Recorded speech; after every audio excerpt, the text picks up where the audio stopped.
Hello, and welcome to Spokane County Spotlight.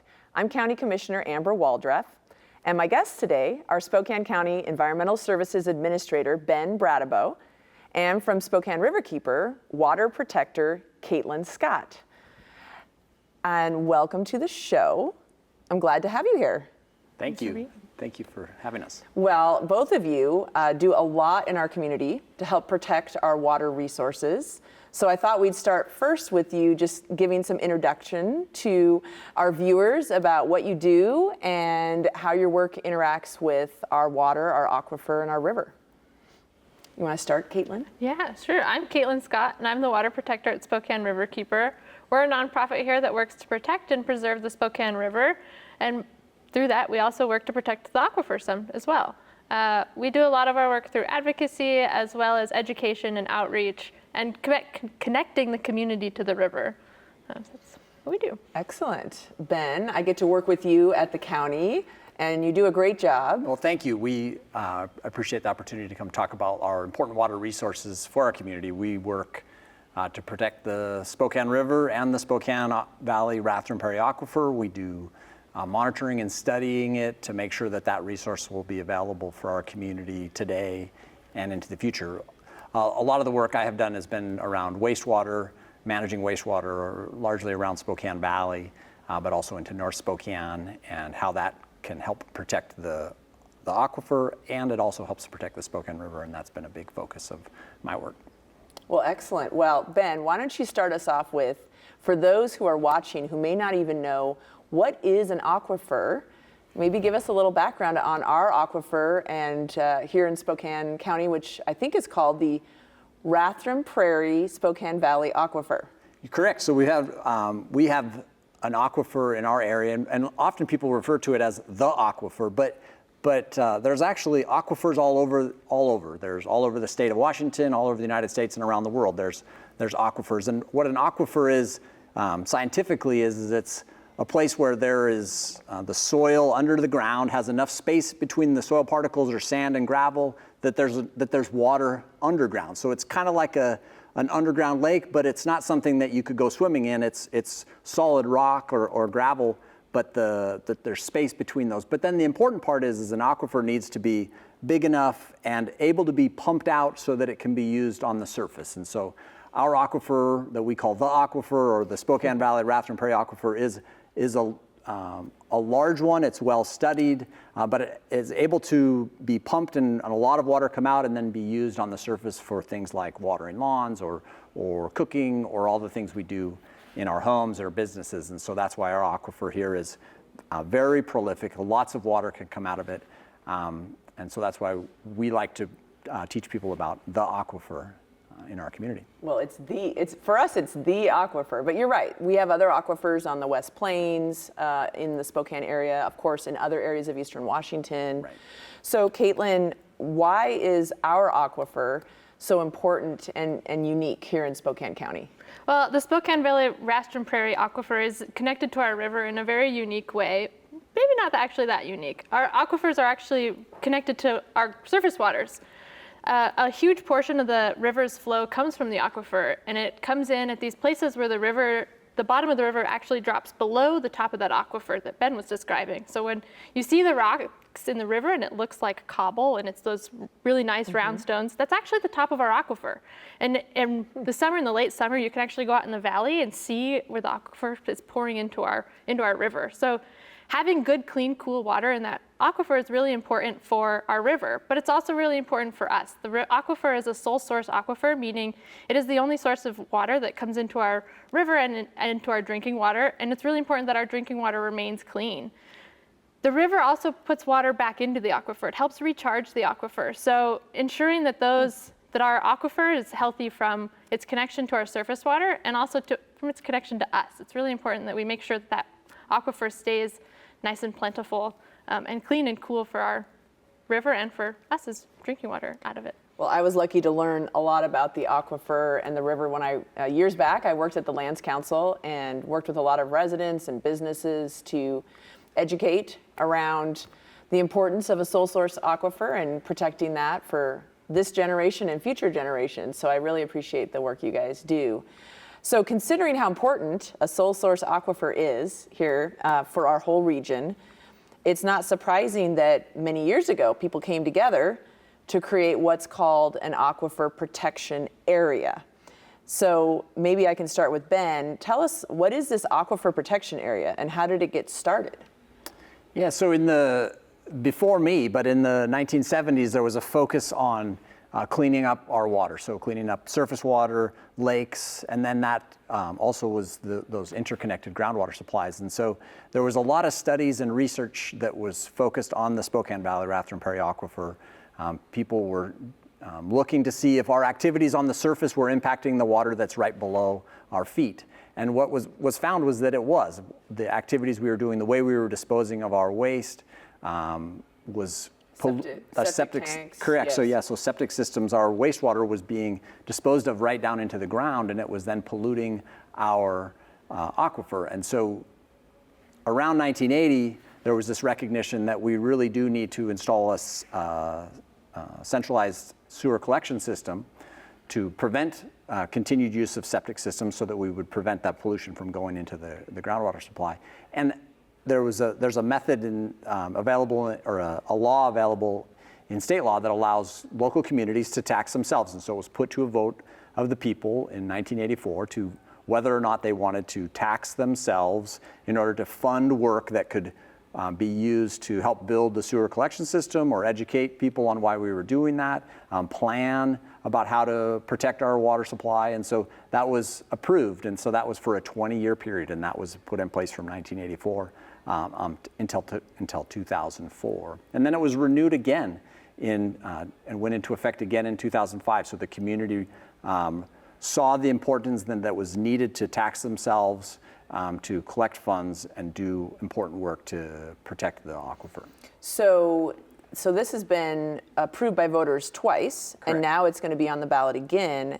I know there's a lot of cities, so the county has placed it on the ballot, but there's many cities in the county. Can you talk about the participation of different cities that are over the aquifer in this aquifer protection area?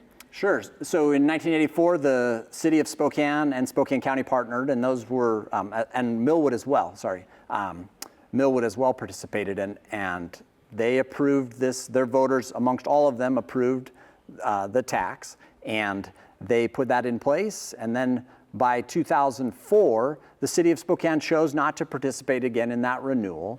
But there had formed Liberty Lake, the city of Liberty Lake, and the city of Spokane Valley had come around, and they were incorporated, and they chose to participate and allow their residents to vote on whether or not to participate in the aquifer protection area, and they approved it as well. And so there's kind of been changing. We've changed the cities that have participated, but in this upcoming vote in August, the city of Spokane has chosen to allow their residents to participate as well. And so it would be City of Spokane Valley, Millwood, and Liberty Lake, plus the areas in Spokane County that are around the Spokane Valley Rathdrum Prairie Aquifer. It's not all of Spokane County, it's just the areas that are close to the Spokane Valley And I think aquifer. later on we'll talk about where people can get more information and they can see a map.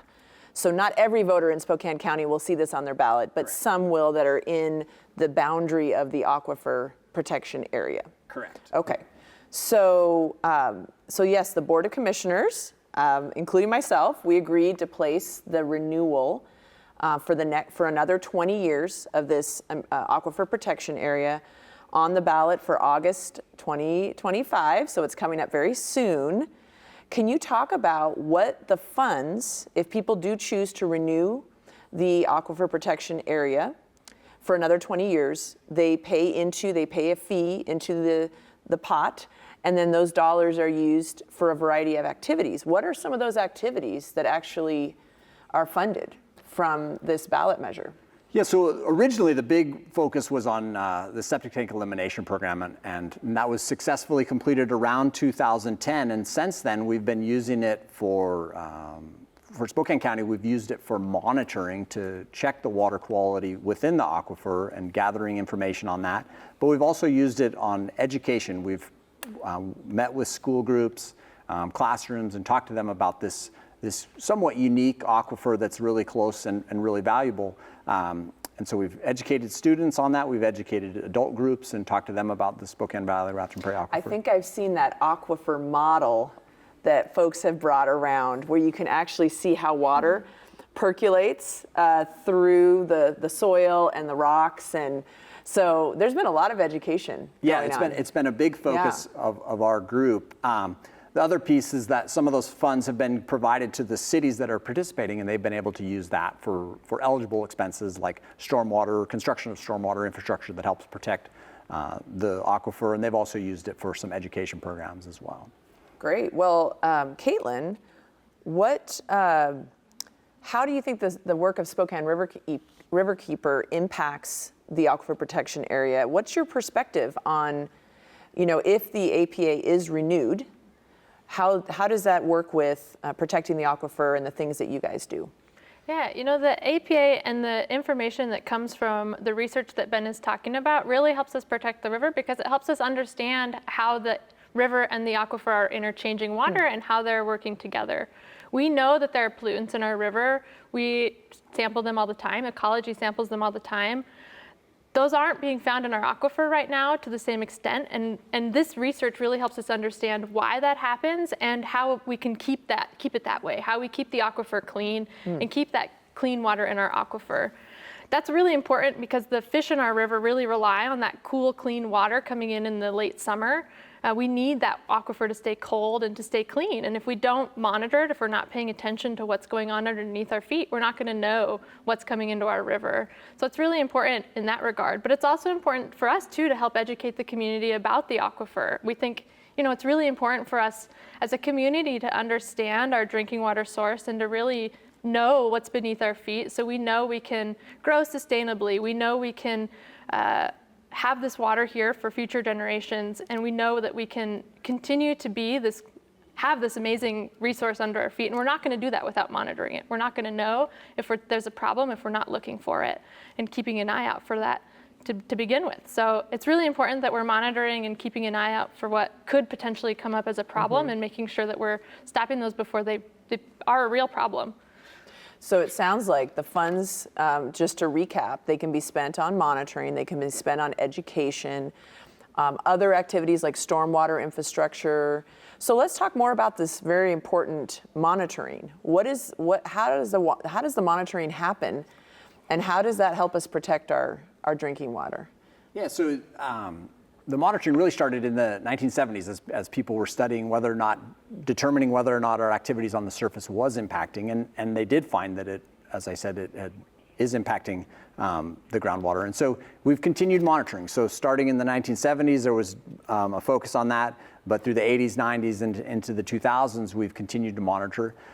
We work with the water purveyors, people that sell water or distribute water to residences. They have those individual water purveyors. The city of Spokane is the largest, but there's about a dozen others.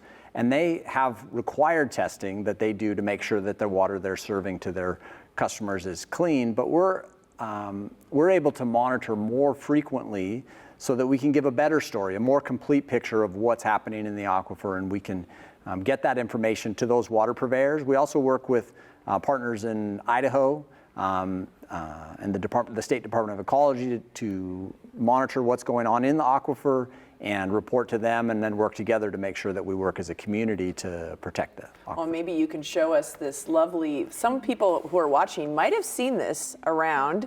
It's an atlas that is produced using some of the funds from the aquifer protection area. Correct. So this is used, and it's the 5th edition. And so you might think, well, gosh, has the aquifer changed 5 times? And it hasn't. But what it shows is that our understanding and our research has improved. And so in the time I've been at the county, I think we've produced two editions of this Aquifer Atlas. Great. And the blue here, it represents the outline of where that sits, and it represents the area lakes that drain. All of these lakes that we value drain to our aquifer. The Spokane River drains to the aquifer.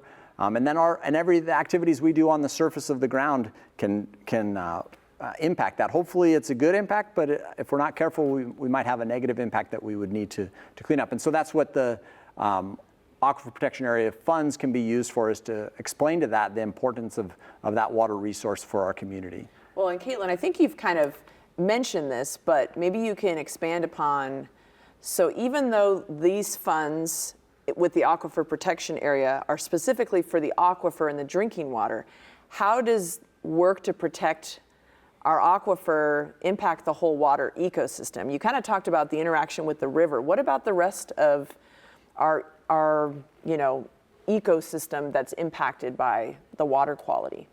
Yeah, the river is directly connected to the aquifer, so the quality of the water in the aquifer is going to directly impact the quality of the water in our river, and it's what keeps our river cool in the summertime. I think people forget about that. Yeah. Our fish actually need cold water, not warm water, to survive. Yeah, the native red-brown trout like it when it's under 68 degrees in our river, and the aquifer helps that stay really low. The aquifer tends to be about 55 degrees from our understanding, and that helps keep the river really cool, which is really important for our native fish that cannot survive if it gets too hot. If that water gets above 70 degrees, our trout start to die.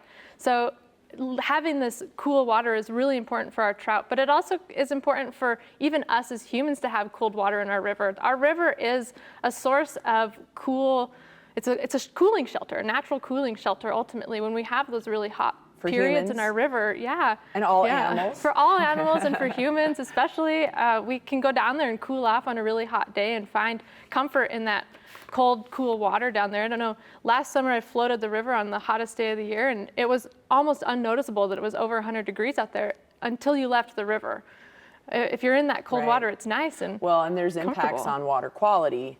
When the water gets too warm, when our river water gets too warm, you have more growth of algae and things that aren't necessarily healthy for plants and animals as well.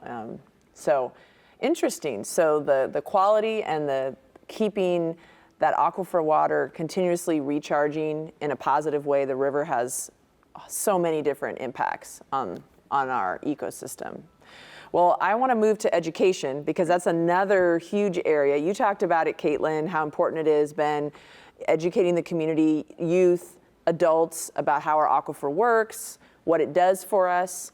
Talk about some of the education activities that the APA has funded over the last years. Yeah, so we're really proud of the program we've put together for education of our community. We've worked with the local school districts, and we focus on the Valley School Districts and Meade because they're in our current aquifer protection area, but we do work with other school districts if people are interested in the aquifer that we all rely on. We help them learn, and in the last about 15 years, we've worked with about 60,000 students. We've had them out to Water Resource Center that we have at the Spokane County's Regional Water Reclamation Facility.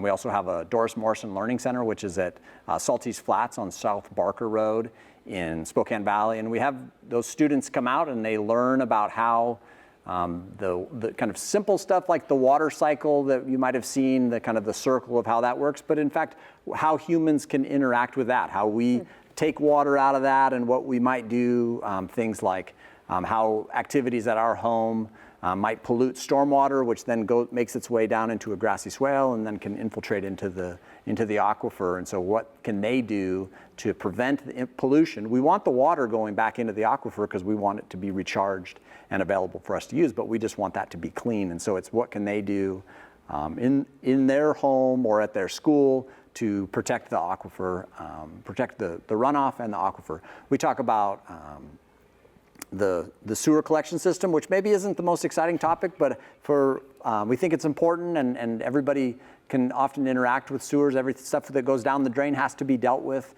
and we want people to be responsible in what they send down the drain in their homes. So we're talking about thousands of people are educated, especially kids, every year through those programs. Do you have an approximate number of kids that we reach every year? Yeah, so it's several thousand a year. We did about, as I said, the 60,000 since 2010. This, for example, a program we had this spring, we worked with East Valley and Central Valley school districts and brought all fifth graders through a program at the George Marsden Learning Center. So all the students got an opportunity to go out and spend a day, learn about the water cycle and how they fit into it and how they can protect our regional water and then how that makes its way into the Spokane Valley Raft and Prairie Aquifer. So we think it's a good program to educate people about the benefits of the aquifer, and we try to focus on educating kids. They give them a chance to get out of the classroom and get out into the natural environment. We work with the Riverkeeper on some occasions to do some education work at community events, go out and teach people about Earth Day and those kind of events, try to help people learn about the water around them. Well, we've talked about monitoring, we've talked about education programs. As we mentioned before, this is up for a renewal on the August ballot, the August 5th ballot. And we talked about how the dollars could be spent, but let's talk a little bit more about the actual dollars. What does it cost? And what do voters need to know about how much they would be paying to support these different activities?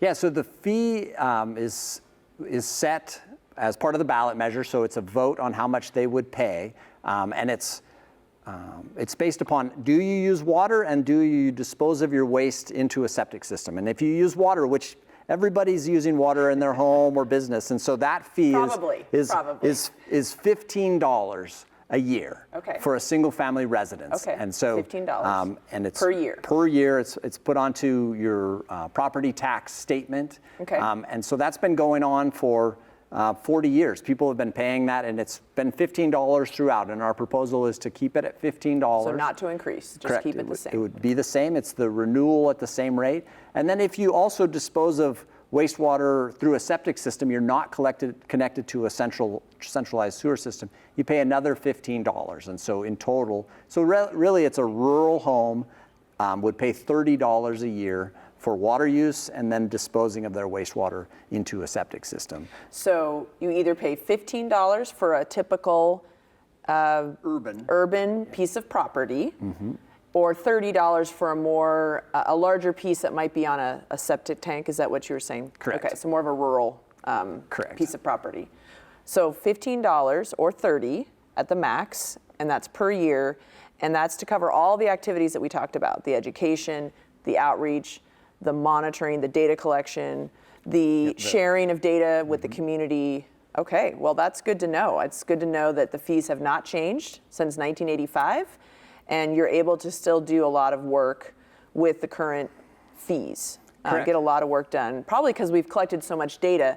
Now we know our baseline, and so we're just building off of that. But what's exciting about the city of Spokane choosing to be part of this vote, and the voters will decide if they want to support the measure or not, but the city of Spokane residents now would have an opportunity to weigh in with their elected officials about how they would like to see those dollars spent, correct? Yeah, that's correct. And so it's that regional approach. It's a shared regional So there's aquifer. one shared kind of overarching set of activities, but then each city can choose what they might want to do specific to their area. Correct. Okay, excellent. Some other details on the billing as we get into kind of the specifics. For businesses, they're billed based upon meter size, water meter size. Vacant properties, if you don't have any development on your property, you're not charged at all. There's no fee. So it's really for using water or disposing of wastewater through a septic system. So Caitlin, do you have any other comments to share about the aquifer, the APA? It's just been really interesting hearing about how the work of protecting the aquifer just interacts with so many other things in our community and our ecosystem. Anything else that you wanted to share before we close today? Yeah, it's just really cool to see that the City of Spokane voters get a chance to vote on this, and this really county-wide measure is being put up to protect this really cool resource that we have below our feet all the time. But it's also really important for us to see that as a collaborative effort There's an aquifer protection area similar to this right across the border in Kootenai County, so we're not too far off from our good, friends. Since we share the same aquifer, it's good to know. Good to know we're working together. We're in good company, but it's really great to see the city of Spokane on this ballot as well, and to give those voters a chance, because they are the largest purveyor out of the aquifer, and including them in this and including giving them the opportunity to be included in this is really important, I think, for the measure and for the county as a whole and for our aquifer as a whole as well. So just to recap, it's called Measure 1, and it is about renewal of the Aquifer Protection Area. It's on the August 5th primary election ballot. I guess it's an election ballot. There's some other things that people may see on the ballot, but everyone in the Aquifer Protection Area will see a yes/no vote on this issue. Where can people find some more information if they want to dig in a little bit more, Ben? Yeah, so the county has a website, spokanecounty.org/APA-renewal. There's also information, as we shared on the atlas. You can learn about how the aquifer works, more of the technical details on how the aquifer works. But really, for the vote, there's information there at the spokanecounty.org/APA-renewal. Okay, so people can go to that website to click on different resources, get information about how much it would cost for them if they were to, when they want to vote on this measure. Mm-hmm. And they can find out more information about the educational materials and everything else. Correct. Well, excellent.